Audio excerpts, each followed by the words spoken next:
smoke pot anymore, but like, goddamn, it's not like it's a situation where it's like this evil devil weed or anything like that that's super addictive or anything along those lines. Yeah, there are problems when you overuse it, just like there are problems when you overuse alcohol or overuse tobacco or whatever, right? Like it does carry its own unique health risks along with it. We haven't had an opportunity to really study those in depth because we've demonize this plant that, like, you know what, like, there have been plenty of people who have used marijuana who have been productive functioning members of society. That's besides the point. I'm getting off of the topic though. Here's what happens when I rant. If we're going to be legalizing this and codifying it and saying that it's okay, that we're fine with our citizenry or with adults making the choice to use marijuana, what we absolutely have to do is take a look at the people that we have in prison right now, again, predominantly people of color, and say to ourselves, okay, you are a person who is in here simply because you had a nonviolent drug-related offense. You were trafficking, you had possession, blah, blah, blah, blah. You're free to go.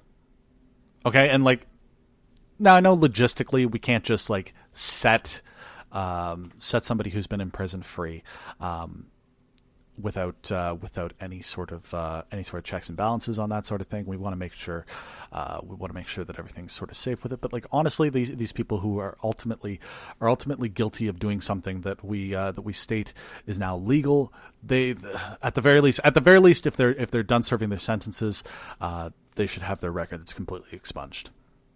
That is just the way that it should be.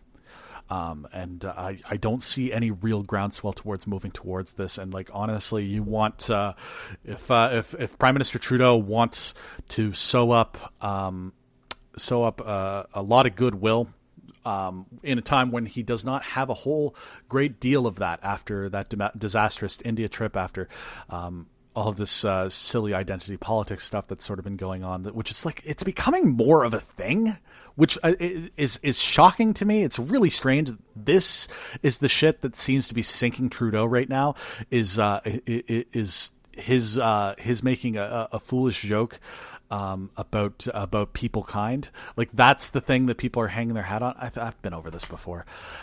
The point is, like, if he wants to actually score a point towards being a reasonably good guy and, like, actually look good in terms of the progressive voters that actually voted him in, this would be a very good step in that direction. I'm not going to say that that's going to sew up re-election for him, because that's ridiculous, but goddamn, like, it's a small step that we all got to take. And, like, you know what, John Boehner, if you want to get into the pot game, absolutely, you do just fine. I would like to see you though.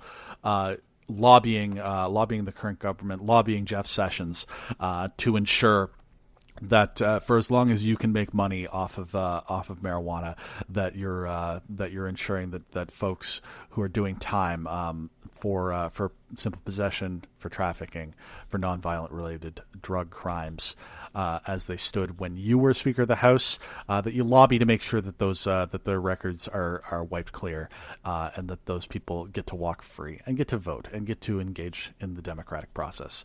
And you know what? I don't think you're going to do that. So you're just kind of a piece of shit.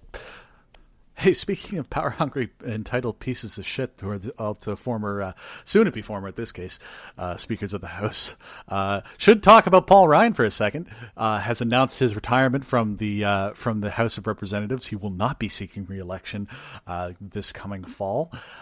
Good fucking riddance, as far as I'm concerned. Paul Ryan is just the worst person, as far as I'm concerned. So.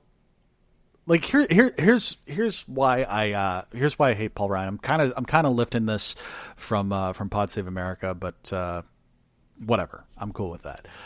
Paul Ryan, where other Republicans know what they're about, like Mitch McConnell. Okay, he knows what he's about. He's all about the acquisition and the consolidation of power. Okay, he's trying to be a kingmaker. He's trying to get things done in a way, but, like, he's also just, like, trying to consolidate power. He's trying to consolidate Republican power in the Senate, and he's trying to do whatever he can to push that Republican agenda. But he also recognizes like what he's about. Okay, I don't think that Mitch McConnell thinks that he's always doing. I don't think thinks that he's always living his best life. You know what I'm saying? Like he's at times, very much okay. The ends may justify the means here. They may not, but this is what we got to do in order to maintain power. Paul Ryan believes his own bullshit and thinks he's a good guy. Paul Ryan has embraced the jingoistic racist tendencies that exist in the Republican Party. I'm not saying it's the entire Republican Party, but there are those elements. He was willing to embrace and take the sort of MAGA bullshit in. And continue on just so that he could get his shitty tax break for the richest of Americans, pushed through. This is a guy who decided to break down the American people into makers and takers, as if that's a legitimate way of thinking about the world. He's a guy who's just so entrenched in his Ayn Rand bullshit objectivist philosophies that he, I'm pretty sure, reads The Fountainhead every night before he goes to bed. I'm getting off track here. The point is that Paul Ryan has sold out his country for his party. He's party first, country second, to the worst type of possible degree. That's why I dislike him. That's why I can't wait to see him go. It's kind of a shame that we're not going to be able to see somebody beating him in the race for his seat, because I think that there's some good, strong Democrats that are running would have been running against him as an incumbent, rather. And there's a real Democrat wave that's probably going to take hold in November. That's what I'm sort of calling at this point, just simply because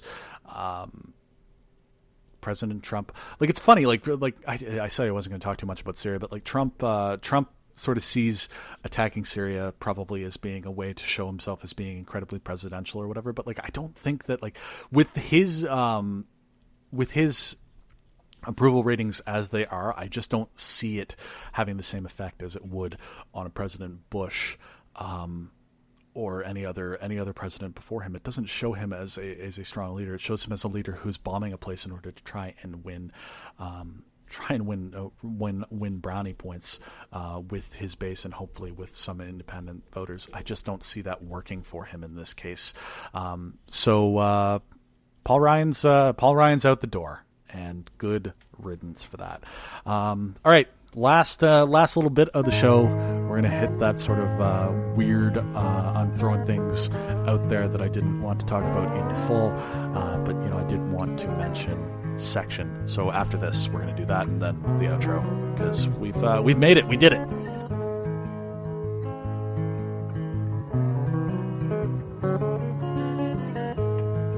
I should probably come up with like a title for this section of the show. Like, I don't know, like the dump or something like that. No, the dump sounds bad. I don't know. We'll work on something. It's that section of the show where I sort of, include things that I don't want to talk about at any length. I don't have a real hot take on. It's just a lukewarm take. Maybe it's just John's lukewarm takes. I don't know. Doug Ford seems to be full of shit, as per usual.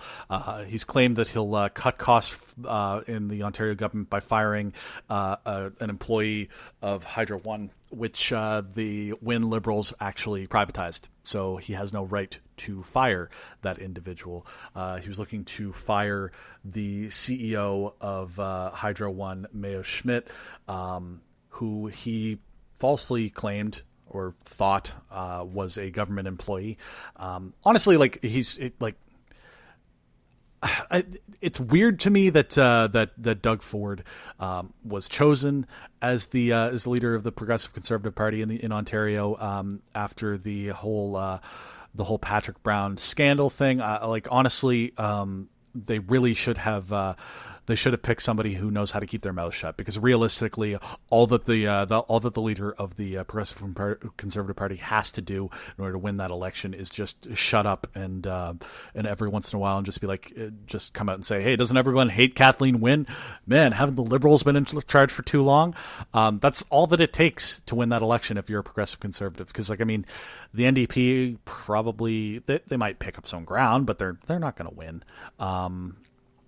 That having been said, like, I do I do still anticipate that we'll see Doug Ford as Premier of Ontario, which is its own kind of tragedy. But you know what? We'll keep our eyes on that, I suppose. I did promise that we weren't going to talk about wrestling anymore, but you know what? We're still in the same episode. I'm calling it as okay.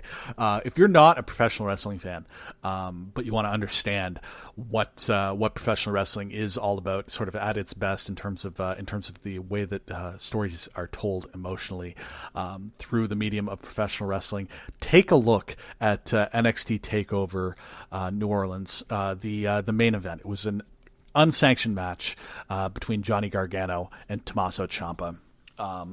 Basically, the story behind this match is like Tommaso Ciampa, Johnny Gargano, they used to be a tag team together. They used to be best friends. And then Tommaso Ciampa turned on Johnny Gargano and beat him down and blamed him for all of his woes and blah, blah, blah, blah, blah. Got Johnny Gargano fired, and then this match was for Gargano to possibly have his career, his employment with NXT reinstated. Just really, really beautifully told story. Really, really well done in terms of the emotion and stuff like that. It's it's those moments in professional wrestling when done right are better than any scripted television that you would see on HBO or Showtime or whatever. Like AMC, like it's better than Mad Men, it's better than Game of Thrones, it's better than Sopranos. When it's done perfectly, wrestling is, to my mind, the absolute best gut punch of a story. Just absolutely beautifully done. The Avengers Infinity War is coming up next Friday the 27th. Anyhow, that's exciting. Looking forward to that. I like myself a good, like, I know a lot of folks are getting sort of bogged down with the number of superhero movies that are out there. People have been predicting that the Marvel bubble is going to burst multiple times. You know what? There have been some that have been better than others. Some movies that sort of underperformed. I recently, within the last couple of months, finally got around to watching Guardians of the Galaxy 2. Wasn't as good as Guardians of the Galaxy 1, right? Like it was a little bit of a letdown, but as sequels go, it was a sequel. They're certainly going to do another one, and it'll probably be pretty rad. Man, if they keep on putting out these movies, like, I don't care if they're formulaic. I don't care if they're not all amazing pieces of cinema. I don't really mind. If we're gonna see, we're gonna see action blockbusters anyhow. Why not have them be established characters that have exciting powers and established villains, and a lot of lore around them, and just a lot of excitement, and a lot of other media to sort of go around with them. What's the problem with that? As far as I'm concerned, nothing. I think that's a really interesting way of doing things. And, like, honestly, like I said, we're gonna have these action-packed blockbusters anyhow. It just so happens that there's a bit of a franchise behind it at this point. It's cool. I don't think that the bubble's going to happen anytime soon. Honestly, if there was going to be if we're going to say that there was a bubble for action hero movies, for superhero movies rather, maybe the DC universe was that bubble, because I have not really given a crap about any of the DC movies, with the exception of Wonder Woman, I guess, yet. Honestly, like, I miss Nolan, man. I miss the Nolan Batman movies. I know you can't, like, he told a contained story with the three movies: the Batman Begins, Dark Knight, and The Dark Knight Rises.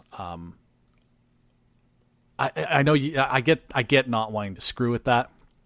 I understand not wanting to overstay your welcome with that, but man, do I miss that tone and that storytelling and that way that he did those movies. Really enjoyed those. So overall, I know that we won't ever see that again, but it is what it is.